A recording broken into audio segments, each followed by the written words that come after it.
డబ్బులు తీసుకొని ప్రజలు తనను వెన్నుపోటు పొడిచారని చెప్పకనే చెప్పాడు.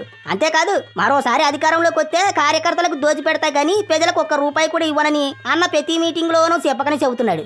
ఎన్నికల ఫలితాలు ఏలువడ్డ రోజున వెన్నుపోటు దినమని నిరసన చేస్తున్నాడంటే ప్రజల మీద నిరసన వ్యక్తం చేస్తున్నట్టే. బహుశా ఎన్నికల్లో ఓడించారని ప్రజల మీద కోపంతో వాళ్ళకు వ్యతిరేకంగా నిరసన చేస్తున్న ఏకైక నేత జగనన్నే కావచ్చు. అటు వైసీపీ లీడర్లు కూడా జగనన్న తలపెట్టిన వెన్నుపోటు దినం నిరసన చూసి ఇదెక్కడి దిక్కుమాలిన దినంరా నాయన, జగనన్న చేతులారా తన పార్టీకి తానే తద్దినం ఎట్టుకున్నట్టుంది అనుకుంటున్నారట. ప్రజలకు వ్యతిరేకంగా ప్రజా తీర్పుకు వ్యతిరేకంగా నిరసనలు చేయటం ఏంటి అని తలలు బాదుకుంటున్నారట.